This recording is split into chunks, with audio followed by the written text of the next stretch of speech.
إن الله فالق الحب والنوى يخرج الحي من الميت ومخرج الميت من الحي ذلكم الله فأنى تؤفكون فالق الإصباح وجعل الليل سكنا والشمس والقمر حسبانا ذلك تقدير العزيز العليم وهو الذي جعل لكم النجوم لتهتدوا بها في ظلمات البر والبحر قد فصلنا الآيات لقوم يعلمون وهو الذي أنشأكم من نفس واحدة فمستقر ومستودع قد فصلنا الآيات لقوم يفقهون وهو الذي أنزل من السماء ماء فأخرجنا به نبات كل شيء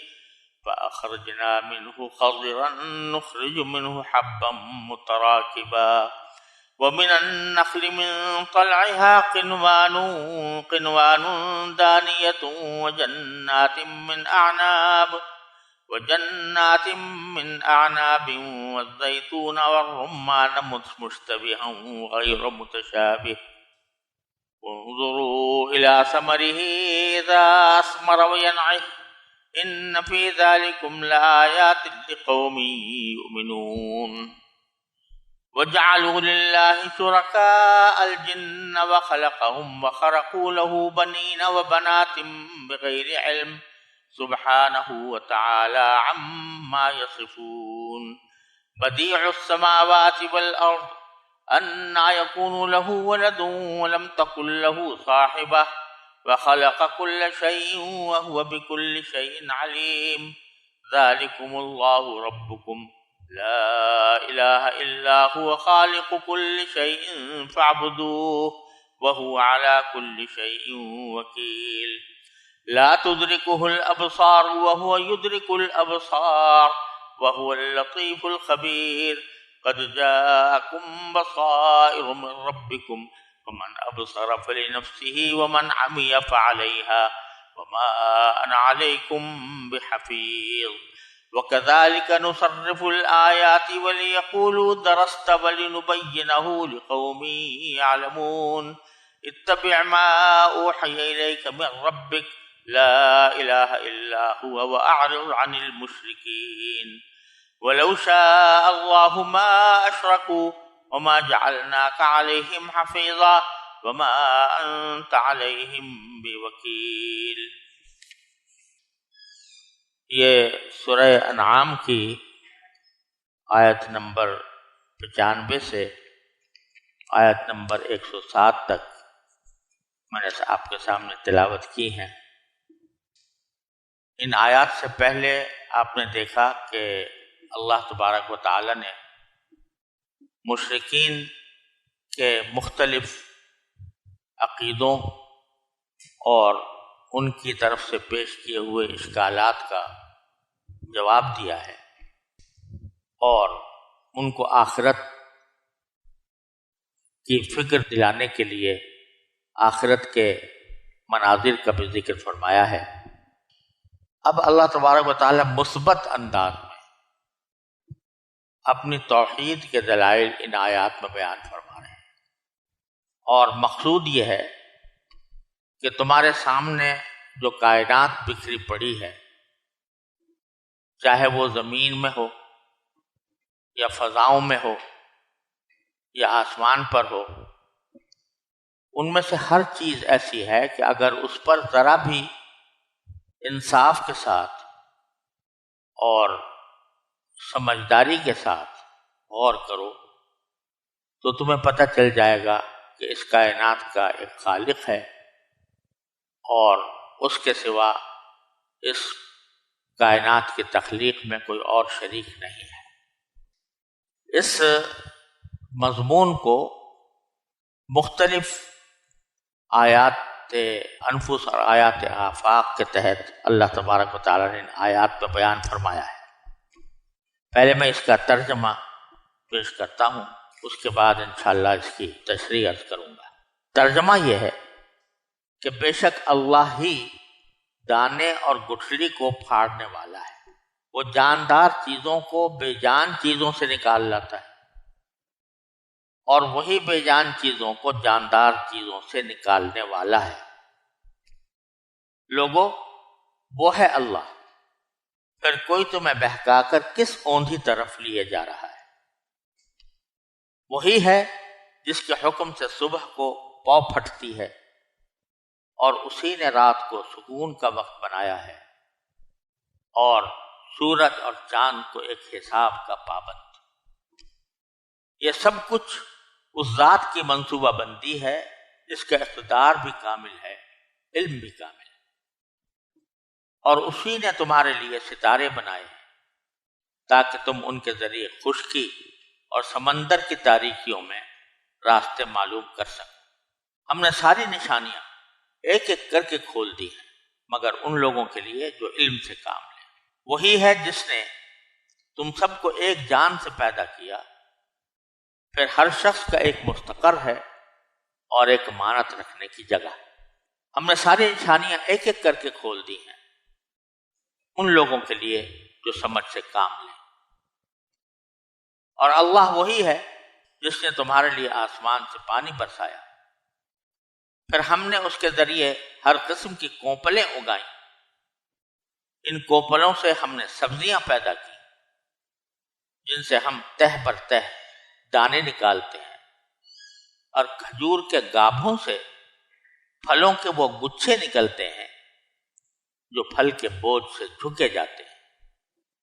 اور ہم نے انگوروں کے باغ اگائے اور زیتون اور انار، جو ایک دوسرے سے ملتے جلتے بھی ہیں اور ایک دوسرے سے مختلف بھی۔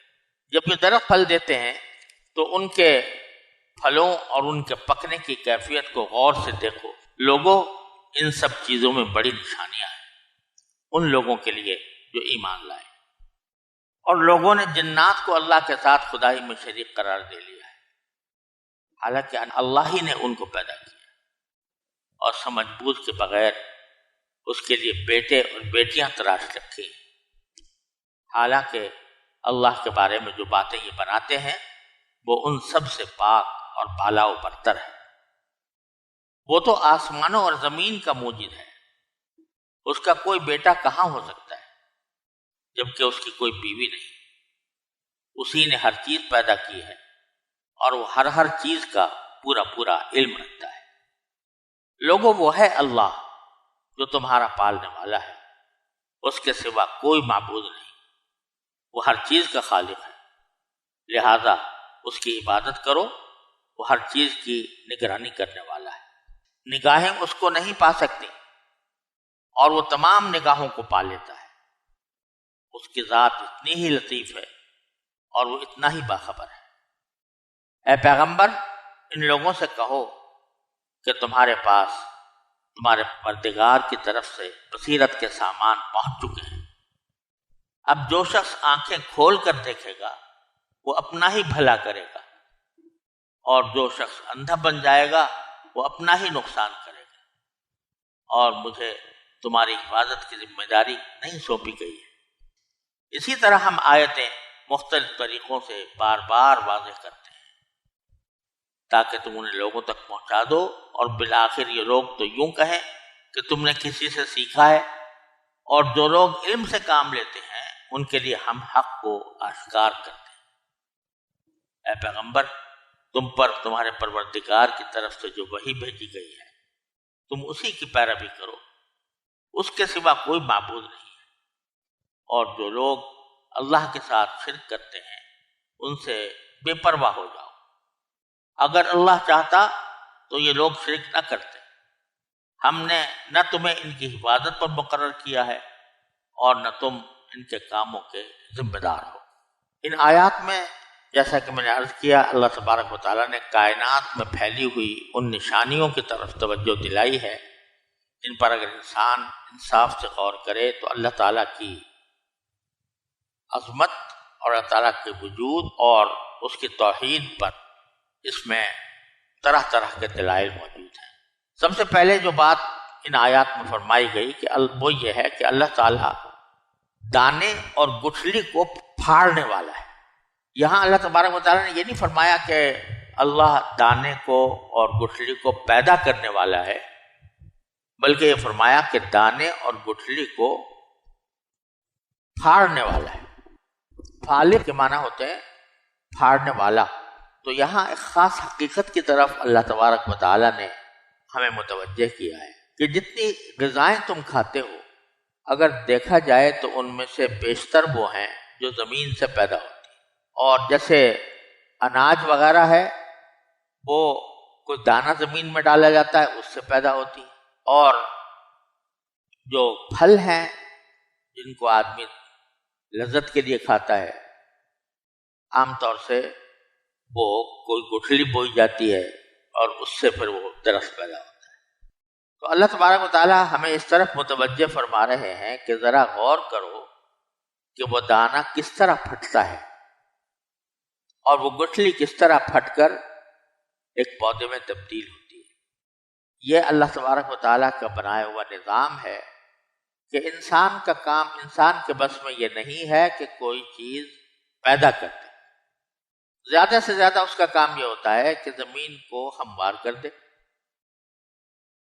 اور اس کو برابر کر دے، ہل چلا لے۔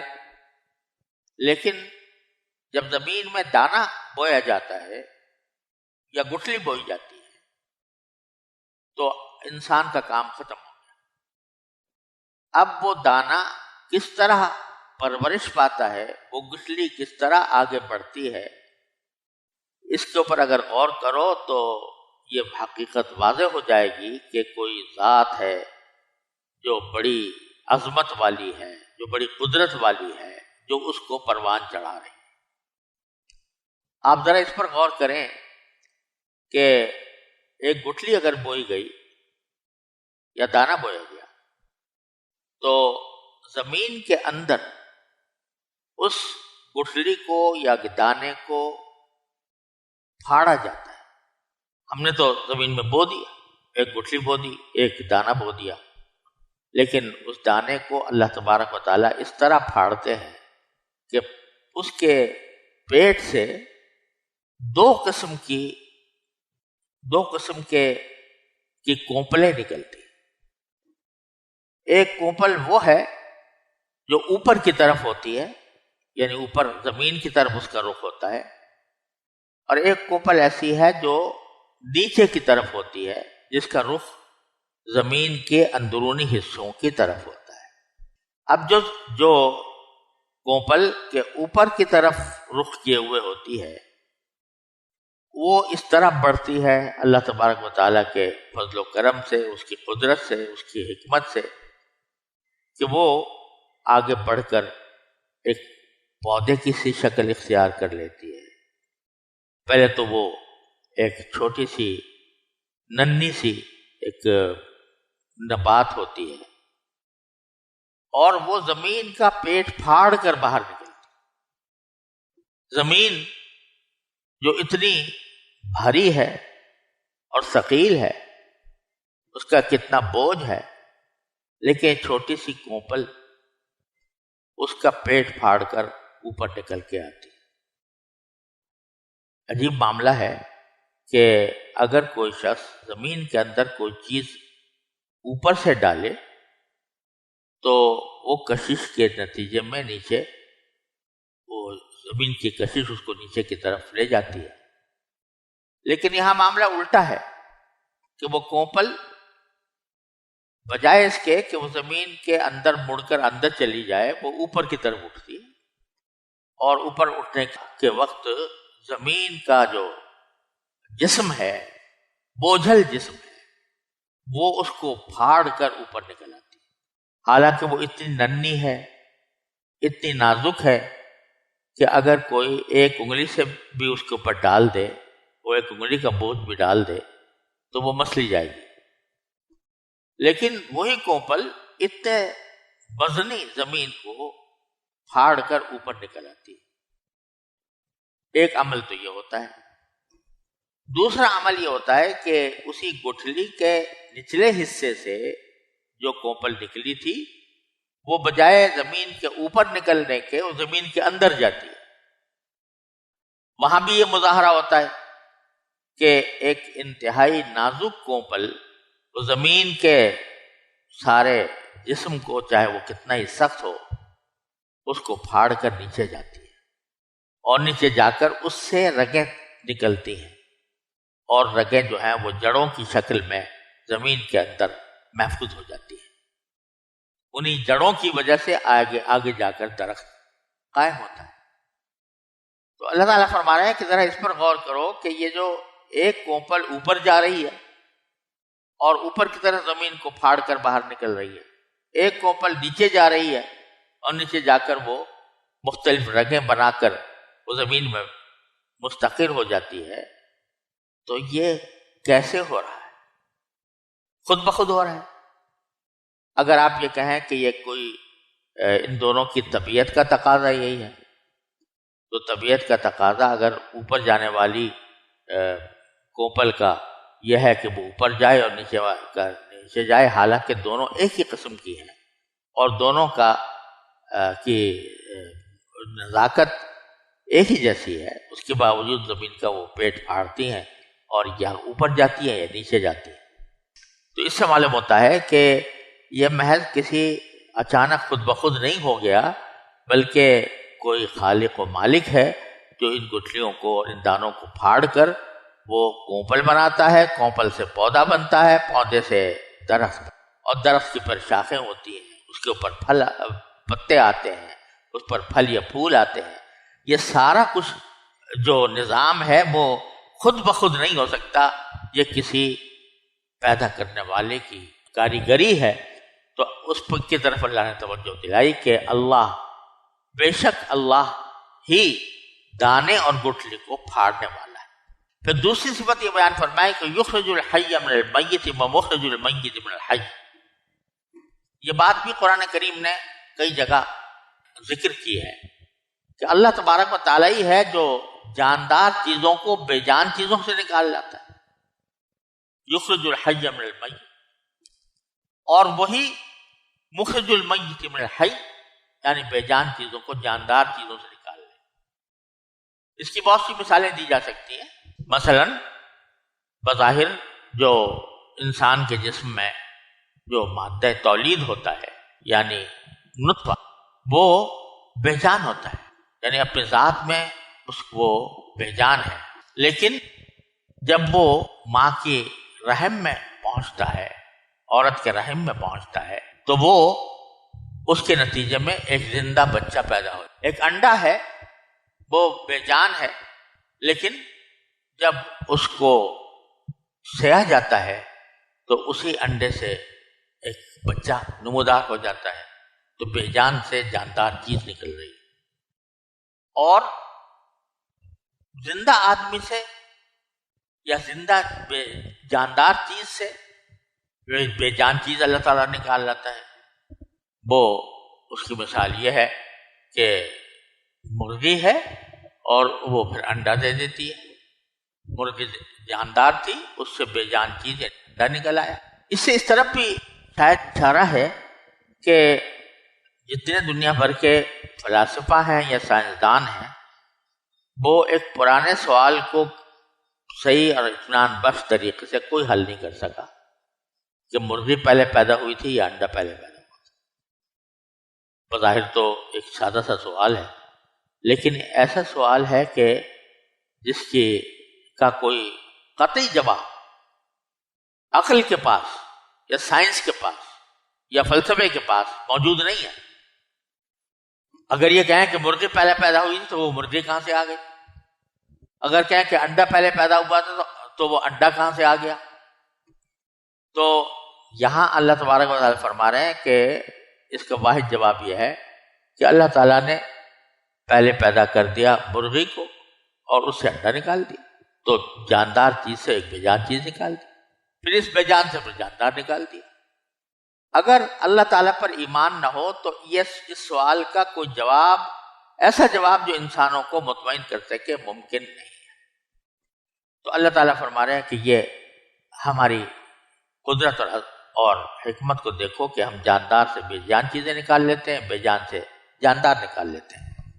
اور پھر یہاں پر ایک لطیف نقطہ یہ ہے کہ پہلی صورت میں تو الفاظ یہ ہیں کہ وہ جاندار چیزوں کو بے جان چیزوں سے نکال لاتا ہے، یخرج الحی من المیت،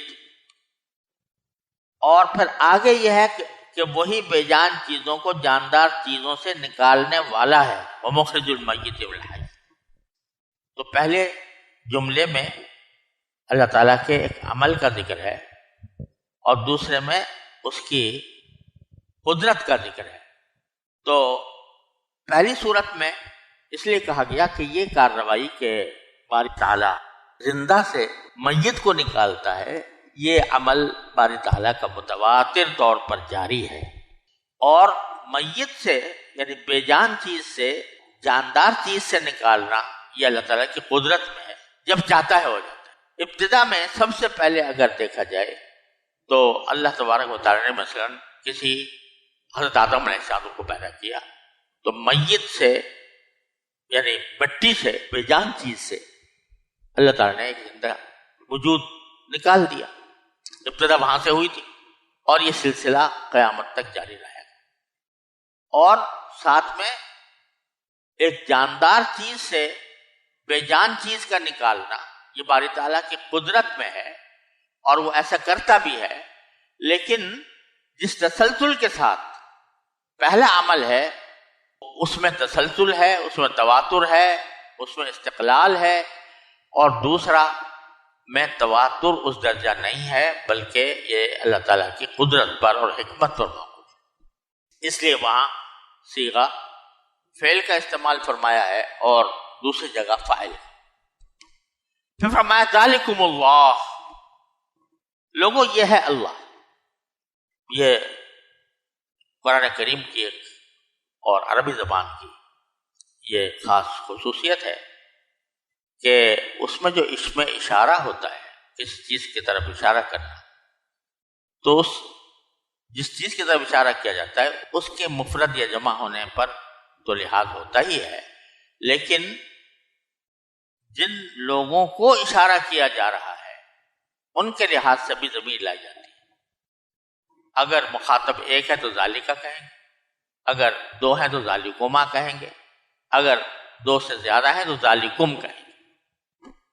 اس لیے ترجمے میں ہم نے یہاں پر ایک لفظ کا اضافہ کیا ہے کہ لوگوں وہ ہے اللہ، ذالکم اللہ، فَأَنَّا تُؤْفَكُونَ، پھر تمہیں بہکا کر کوئی کس اوندھی طرف لیے جا رہا ہے۔ اصلی ترجمہ یہ ہوتا کہ تمہیں پھر کس طرح بہکا کر اوندھا لے جایا جا رہا ہے۔ اس میں اشارہ اس بات کی طرف ہے کہ کوئی چیز ہے جو تمہیں اوندھی لے جا رہی ہے، اور وہ کیا ہے؟ وہ تمہاری خواہشات، تمہارے نفسانی خواہشات، تمہارے اپنے مزعومات جو تم نے، مفروضات جو تمہارے دلوں کے اندر پیدا ہوئے ہوئے ہیں، وہ تمہیں بہکا کر کسی اور طرف لے جاتی ہے۔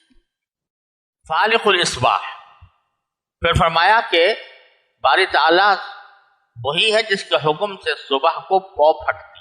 اس میں آپ حضرات جانتے ہوں گے کہ صبح کی جو پو پھٹتی ہے اس کی دو قسمیں ہوتی ہیں، ایک صبح کاذب کہلاتی ہے، ایک صبح صادق کہلاتی ہے۔ صبح کاذب یہ ہوتی ہے کہ شروع میں ایک مستطیل قسم کی روشنی اوپر کی طرف ظاہر ہوتی ہے، لیکن پھر اندھیرا ہوتا ہے، اور اس کے بعد پھر ایک صحیح معنی میں پوری روشنی آتی ہے جو پورے افق پر پھیلتی ہے، اور رفتہ رفتہ پھیلتے پھیلتے پورے ماحول کو وہ منور کرتی ہے۔ تو بعض مفسرین نے فرمایا، جیسے امام راضی رحمۃ اللہ علیہ فرماتے ہیں کہ یہاں پر جو ذکر ہے وہ پہلی قسم کی روشنی ہے، باری تعالیٰ پھاڑنے والا ہے اس صبح کی روشنی کو، صبح کاذب کو۔ اگرچہ صبح صادق بھی اللہ تعالیٰ کے حکم سے ہوتی ہے، لیکن اس کا ایک ظاہری سبب موجود ہے کہ سورج اوپر آتا ہے تو اس سے صبح صادق پھیلتی ہے، لیکن جو صبح کاذب ہوتی ہے تو اس کے بارے میں امام راضی نے بڑی تفصیل کے ساتھ یہ بات بتائی ہے کہ اس کا بظاہر ظاہری اسباب سے کوئی تعلق نہیں، کیونکہ اگر سورج کا قرب اس کا سبب ہوتا تو پھر وہ روشنی آنے کے بعد پھر ظلمت نہ آتی. لیکن وہ صبح کاذب جو ہے وہ ایک مرتبہ ظاہر ہوتی ہے پھر ختم ہو جاتی ہے, پھر صبح صادق وجود میں آتی ہے. تو امام راضی کا کہنا یہ ہے کہ یہ جو صبح کاذب ہے اس کا اسباب کے دائرے میں کوئی دخل نہیں. صبح صادق کا دخل ہے کہ سورج نکل آتا ہے, قریب آ جاتا ہے, اس کی روشنی پھیل جاتی ہے. لیکن صبح کاذب کا دخل کس طرح ہوتا ہے یہ بظاہر انہوں نے تفصیل کے ساتھ دلائل سے ثابت کیا ہے کہ یہ خالصتاً اللہ تبارک و تعالیٰ کے تخلیق اور تکوین سے ہوتا ہے, اور اس کا بظاہر ظاہری اسباب میں کوئی اور سبب نہیں ہوتا. اللہ سبحانہ. بہرحال یہ اللہ تبارک و تعالیٰ کا صبح کے وقت میں نور پیدا کر دے اور پاؤ پھٹ جانا, یہ سب اللہ تعالیٰ کا ہی عمل ہے. کوئی شخص جو ہے وہ یہ دعویٰ نہیں کر سکتا کہ میں نے صبح پیدا کی. وَجَعَلَ اللَّيْلَ سَكَنًا وَالشَّمْسَ وَالْقَمَرَ حُسْبَانًا, اللہ تعالیٰ نے رات کو سکون کا وقت بنا دیا اور سورج اور چاند کو حساب کا پابند بنا دیا. رات کو سکون کا وقت بنا دیا. اس پر اگر غور کریں تو یہ دیکھیے کہ پورے کائنات میں, پورے عالم میں رات کا وقت جو ہوتا ہے سب لوگ اس کے اندر آرام کی طرف متوجہ ہوتے ہیں. لوگوں کو نیند بھی اسی میں آتی ہے. سب لوگ اپنے آرام کے لیے رات ہی کو متعین کیے ہوئے ہوتے ہیں. اب اس پر ذرا غور کرنا چاہیے کہ کیا کوئی اس پر کوئی معاہدہ عمرانی ہوا تھا یا کوئی کانفرنس بلائی گئی تھی جس میں یہ طے کیا جائے کہ بھئی رات کے وقت ہم آرام کیا کریں گے. حالانکہ آرام کا وقت ہر ایک کا مختلف بھی ہو سکتا تھا, لیکن اللہ تعالیٰ نے سارے انسانوں کو رات کے وقت میں سکون حاصل کرنے کے اوپر متفق فرما دیا. اس میں کسی کی رائے کا بھی اختلاف نہیں ہوا. یہ اللہ تبارک و تعالیٰ ہی کا کام ہے جو اور کوئی نہیں کر سکتا. پھر سورج اور چاند کے ایک حساب کے پابند ہیں. اللہ تبارک و تعالیٰ نے اس طرح نظام بنایا ہے کہ یہ 1 سیکنڈ 1 منٹ کا بھی اس میں فرق نہیں ہوتا. سورج وقت پر نکلے گا, وقت پر غروب ہوگا. پہلے سے بتا سکتے ہیں کہ فلاں وقت سورج غروب ہوگا, فلاں وقت غروب ہوگا. یہی چاند کا معاملہ ہے. تو اس کو حساب کا ذریعہ, یعنی اس کے ذریعے آپ حساب لگا سکتے ہیں گھنٹوں کا, دنوں کا, مہینوں کا, سالوں کا. اور اس سے یہ بات بھی معلوم ہوئی کہ حساب کے لیے ضروری نہیں ہے کہ آدمی صرف چاند کے حساب سے اپنے تقویم بنائے, بلکہ سورج کے حساب سے بھی تقویم بنانا یہ بھی ممکن ہے اور جائز ہے. اگرچہ شریعت نے چاند کی تقویم کو اس لیے مرتب فرمایا ہے کہ وہ نسبتاً آسان ہے اس تک پہنچنا. تو اس لیے اسلامی جتنے بھی مہینے یا سال ہوتے ہیں ان کا حساب چاند ہی کے ذریعے کیا جاتا ہے. ذالک تقدیر العزیز العلیم, فرمایا یہ سب کچھ اس ذات کی منصوبہ بندی ہے جس کا اقتدار بھی کامل ہے, علم بھی کامل. یہ ان چاند اور سورج کو ایک حساب سے کا پابند بنا دینا یہ بہت عظیم قدرت کا تقاضا کرتا ہے. تو اللہ تبارک و تعالی صاحب اقتدار ہے اور ایسے علم کا تقاضا کرتا ہے کہ جس میں ذرہ برابر کوئی فرق نہ ہو. تو اللہ تعالیٰ کا علم بھی کامل, اس کا اقتدار بھی کامل. وَهُوَ الَّذِي جَعَلَ لَكُمُ النُّجُومَ لِتَهْتَدُوا بِهَا فِي ظُلُمَاتِ الْبَرِّ وَالْبَحْرِ, اور اسی نے تمہارے لیے ستارے بنائے ہیں تاکہ تم ان کے ذریعے خشکی اور سمندر کی تاریکیوں میں اپنے تاریکیوں میں راستے معلوم کر سکو. یہ جس طرح چاند اور سورج حساب کے پابند ہیں, اسی طرح ستارے بھی اور سیارے بھی ایک حساب کے تحت چل رہے ہیں. اور انسان کے لیے خاص طور سے دیہات میں رہنے والے, شہراؤں میں رہنے والوں کے لیے یہ سمتیں متعین کرنے کا بہترین ذریعہ ہے. جو لوگ شہراؤں میں چلنے کے عادی ہیں وہ جانتے ہیں کہ ستارہ کون سا ستارہ کس طرف چل رہا ہے اور اس کے نتیجے میں اگر ان کو راستہ نہ ملے تو اس کو دیکھ کر راستہ تلاش کر لیتے ہیں، چاہے وہ سمندر کی تاریکیوں میں ہوں یا خشکی کی تاریکیوں۔ قد فصلنا الآیات لقوم یعلمون، ہم نے ساری نشانیاں ایک ایک کر کے کھول دی ہیں ان لوگوں کے لیے جو علم سے کام لے کر دیکھیں، غور کریں ہر چیز پر، تو ہر جگہ اللہ تعالیٰ کی عظمت، اس کے توحید کا استدلال ان کو نظر آئے گا۔ ففی کل شیء لہ آیۃ تدل علی انہ واحد وہو الذی انشأکم من نفس واحد، وہی ہے جس نے تم کو پیدا کیا ایک جان سے، یعنی حضرت آدم علیہ السلام سے سب کو پیدا کیا۔ یہاں بھی وہی معاملہ ہے کہ اگر یہ بات تسلیم نہ کی جائے کہ اللہ تعالیٰ نے ایک انسان کو پیدا کیا تھا پہلے اور پھر سارے انسان اس سے وجود میں آئے، تو اب عقل جو ہے وہ بھٹکتی رہتی ہے اس بات کی تلاش میں کہ یہ انسان وجود میں کیسے آیا۔ وہی سوال جو پہلے انڈے اور مرغی کا کیا تھا وہی یہاں پر بھی پیدا ہوتا ہے۔ تو کیونکہ وحی کے رہنمائی کے بغیر اگر انسان اپنی تاریخ پر غور کرے کہ میں کس طرح وجود میں آیا اور میری نسل کس طرح چلی، تو سیدھا جواب تو یہ تھا کہ ایک انسان اللہ نے پیدا کر دیا، اس سے سارے انسان وجود میں آ گئے۔ لیکن جب انسان اس حقیقت کو فراموش کر کے وحی کی رہنمائی سے آزاد ہو کر سوچتا ہے تو کن گمراہیوں میں بھٹکتا ہے، اس کا اندازہ آپ ان فلسفوں سے کر سکتے ہیں جو مادہ پرست لوگوں نے پیدا کیے ہیں، کہ مثلا یہ کہا گیا کہ ارتقاء کے نتیجے میں سب وجود میں آیا ہے، شروع میں ایک مادہ تھا، اس مادے سے خدا جانے کیا بنا، اور اس کے بعد پھر اس سے جانور وجود میں آنے، کیڑے مکوڑے آئے، پھر وہ کیڑے مکوڑوں سے وہ جانور بنے، جانور سے ایک جانور سے دوسرے جانور بنتے رہے، یہاں تک کہ آخر میں بندر بنا، پھر بندر سے بن مانس بنا، اور بن مانس سے پھر انسان وجود میں۔ اب بتائیے یہ بات زیادہ قرین قیاس عقل کے مطابق ہے یا یہ بات کہ ایک کائنات کا مالک ہے، اس نے ایک انسان کو پیدا کر دیا اور سارے انسان پھر اس سے وجود میں آئے؟ تو یہاں اشارہ اسی طرح ہے کہ وہی ذات ہے جس نے تم سب کو ایک جان سے پیدا کیا۔ فمستقر و مستودع، پھر ہر شخص کا ایک مستقر ہے اور ایک امانت رکھنے کی جگہ۔ مستقر اس کو جگہ وہ کہتے ہیں جہاں پر انسان مستقل طور پر رہے، اور امانت رکھنے کی جگہ وہ ہوتی ہے جہاں پر اس کا عارضی قیام ہو۔ اس کی بہت ساری شکلیں ہماری زندگی کے اندر موجود ہیں۔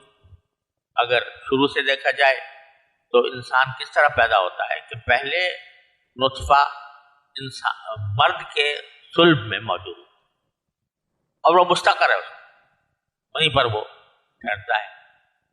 ٹھہرا رہتا ہے۔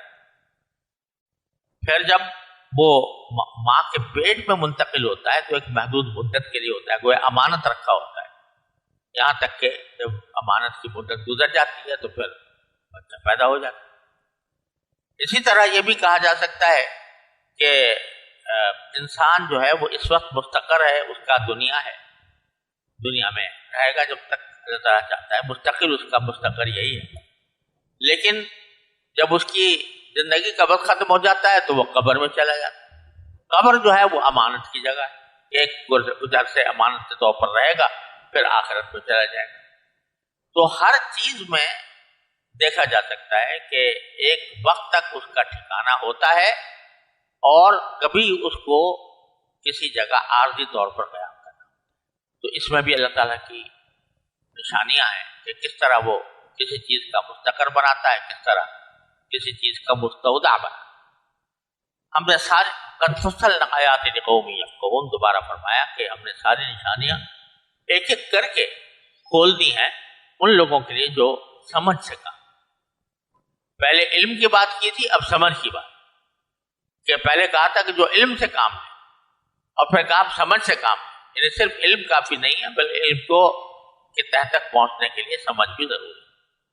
وَهُوَ الَّذِي أَنزَلَ مِنَ السَّمَاءِ مَاءً، اور وہی ہے جس نے آسمان سے پانی اتارا، فَأَخْرَجْنَا بِهِ نَبَاتَ كُلِّ شَيْءٍ، پھر ہم نے اس کے ذریعے ہر قسم کی کونپلیں اگائی، فَأَخْرَجْنَا مِنْهُ خَضِرًا، پھر ہم نے سبزیاں، اسی سے کونپلوں سے ہم نے سبزیاں پیدا کی، نخرج منہ حبا متراکبا، کہ پھر انہی میں سے تہ بر تہ دانے نکالتے ہیں۔ شروع میں آپ دیکھتے ہیں کہ دانے سے پیداوار ہوتی ہے، اس کا ذکر پیچھے آیا تھا، اب پھر پیداوار سے پھر دانہ پیدا ہوتا ہے، اور یہ سلسلہ چلتا رہتا ہے، اسی سے انسان کی زندگی قائم ہے۔ وَمِنَ النَّخْلِ مِنْ طَلْعِهَا قِنْوَانٌ دَانِيَةٌ، اور کھجور کے گھاپوں سے پھلوں کے وہ گچھے نکلتے ہیں جو پھل کے بوجھ سے جھکے جاتے ہیں۔ وَجَنَّاتٍ مِّنْ أَعْنَابٍ، اور بہت سے ہم نے باغ اگائے انگوروں کے، والزیتون اور زیتون کے، والرمان اور انار کے، مشتبہاً وغیرہ متشابہ، جو ایک دوسرے سے ملتے جلتے بھی ہیں اور ایک دوسرے سے مختلف بھی ہیں۔ بعض اوقات صورت میں ایک جیسے نظر آتے ہیں لیکن ذائقہ دونوں کا مختلف ہوتا ہے، اور بعض اوقات وہ ایک دوسرے سے الگ ہوتے ہیں دیکھنے میں لیکن ذائقہ ایک جیسا ہوتا ہے۔ تو یہ اللہ تبارک و تعالیٰ نے اپنی خاص قدرت اور حکمت سے یہ نظام بنایا ہے۔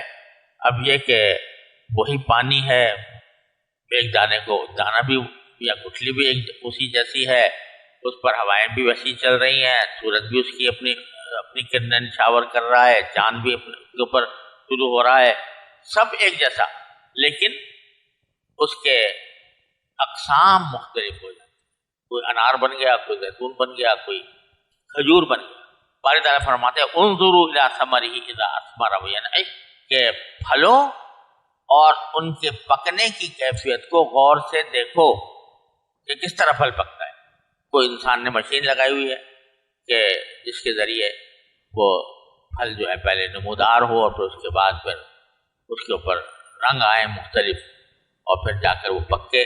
یہ سب اللہ تعالیٰ کی قدرت کاملہ کے ذریعے۔ ان فی ذالکم لآیات لقوم یؤمنون، لوگوں ان سب چیزوں میں بڑی نشانیاں ہیں ان لوگوں کے لیے جو ایمان لائے۔ پھر ایک خاص قسم کے شرک کا ذکر فرمایا باری تعالیٰ نے، جعلوا للہ شرکاء الجن، کچھ لوگوں نے شریک بنا رکھے ہیں اللہ تعالیٰ کے۔ کون شریک؟ جنات، یعنی جنات کو اللہ تعالیٰ کا شریک بنا دیا۔ اس سے اشارہ ان مشرکین کی طرف ہے کہ جو یہ کہتے تھے کہ خیر کا خالق اور ہے اور شر کا خالق اور، تو کہتے تھے جتنی بھی اچھی چیزیں ہیں ان کا خالق تو اللہ تعالیٰ، اور جتنی بری چیزیں ہیں ان کا خالق ایک اور ہے جس کو وہ اہرمن کہتے تھے۔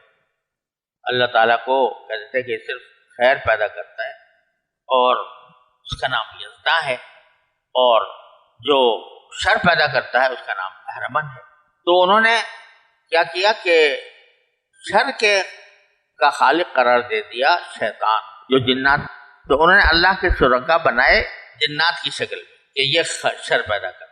آیت فرماتا ہے بخلقہم، ایک لفظ میں سب کی مثال ختم کر دیا کہ حالانکہ اللہ نے تو پیدا کیا ہے، یعنی جن جو ہیں یا شیطان جو ہیں وہ بھی تو اللہ تعالیٰ کے پیدا کیے ہوئے، لہذا یہ کہنا کہ وہ مستقل خدا ہیں، مستقل خالق ہیں، یہ بالکل باطل۔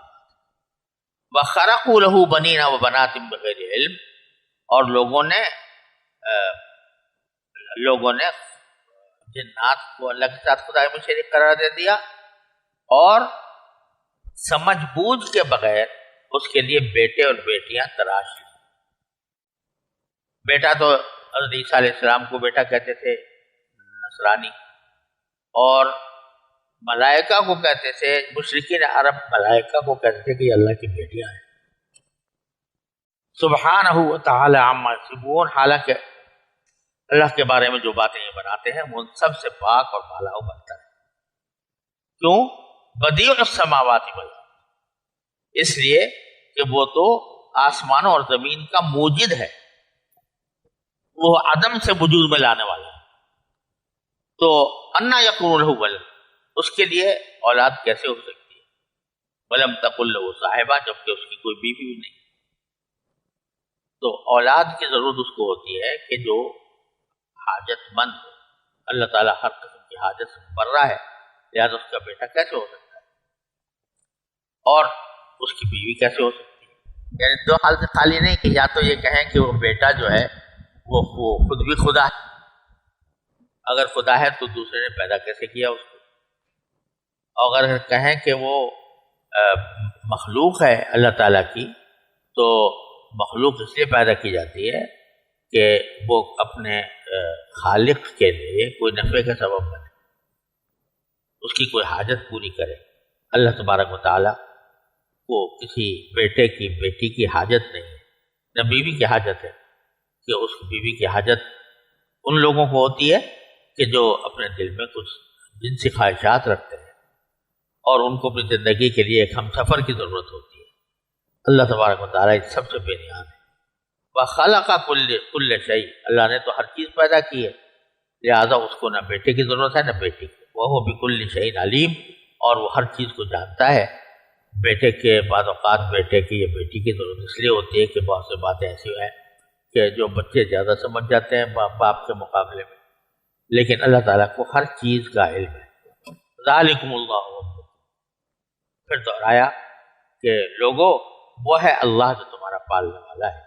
لا الہ الا ہو، اس کے سوا کوئی معبود نہیں. خالق کل شیء فاعبدوہ، وہ ہر چیز کا پیدا کرنے والا ہے، لہذا اس کی عبادت کرو. وہو علی کل شیء وکیل، اور وہ ہر چیز کی نگرانی کرنے والا. لا تدرکہ الابصار وہو یدرک الابصار، وہ نگاہیں اس کو نہیں پا سکتی. کسی انسان میں مجال نہیں کہ وہ دیدار کر سکے باری تعالیٰ کا اس دنیا. آخرت میں تو اللہ تبارک و تعالیٰ کا دیدار ہونے کی خبر نبی کریم صلی اللہ علیہ وسلم نے دی ہے. اس وقت میں انسان کے اندر یہ صلاحیت پیدا کر دی جائے گی کہ وہ باری تعالیٰ کا دیدار کر سکے. لیکن اس وقت موجودہ دنیا کے اندر کوئی اللہ کو دیکھ نہیں سکتا. وہ یدرک الابصار، اور وہ ساری نگاہوں کو پا لیتا ہے. وہ اللطیف الخبیر، اس کی ذات اتنی ہی لطیف، یعنی اتنی لطیف ہے کہ وہ کسی کو نظر نہیں آتی. پھر لطیف کا لفظ بھی یہاں پر مجازن ہے، اس لیے کہ حقیقی اعتبار سے لطیف چیز جو ہوتی ہے وہ بھی جسم ہو، چاہے کتنی ہی باریک ہو، کتنی نازک ہو، لیکن وہ ہوتی جسم کی. باری تعالیٰ جسم سے منزہ ہے، لہذا اس کی لطافت جو ہے وہ عام چیزوں کی لطافت جیسی نہیں ہے، بلکہ ایسی ہے کہ جو کوئی نگاہ اس کو. الخبیر، اور وہ سب سے باخبر بھی ہے، کہ اتنا باخبر ہے کہ اس کو کسی چیز کے بارے میں ہر چیز کے بارے میں معلوم ہے، لہذا وہ کسی اس بات کا محتاج نہیں ہے کہ کوئی اس کو دیکھے. قد جاءکم بصائر من ربکم، تمہاری پروردگار کی طرف سے تم تک بصیرت کے سامان پہنچ چکے ہیں. فمن ابصر فلنفسہ، تو اب اگر کوئی آنکھیں کھول کر دیکھے گا تو وہ اپنا ہی بھلا کرے گا. ومن عمی فعلیہا، اور جو شخص اندھا بن جائے گا وہ اپنا ہی نقصان کرے گا. وما انا علیکم بحفیظ، اور فرمایا گیا کہ پیغمبر سے خطاب کرتے ہوئے کہ آپ لوگوں کو یہ بتا دیں کہ مجھے تمہاری حفاظت کی ذمہ داری نہیں سونپی گئی ہے کہ میں تمہیں جنت میں لے کر جاؤں. میں تو پیغام پہنچانے والا ہوں، وہ میں نے پہنچا دیا. وکذالک نصرف الآیات، اور اسی طرح ہم آیتیں مختلف طریقوں سے بار بار واضح کرتے ہیں تاکہ لوگوں تک پہنچا دو. وَلِيَقُولُوا دَرَسْتَ، اور بالآخر یہ لوگ اس کے جواب میں یہ کہیں تو یہ کہ تم نے کسی سے سیکھا ہے. یہ جو تم کہہ رہے ہو باتیں یا آیات جو پڑھ رہے ہو یہ کسی سے سیکھ کر پڑھ رہے ہو. اب یہاں کس سے پڑھ رہے ہو وہ یہاں پر ذکر نہیں ہے، اس واسطے کہ وہ کسی کو بتا بھی نہیں سکتے تھے کہ وہ فلاں آدمی ہے جو سکھاتا ہے.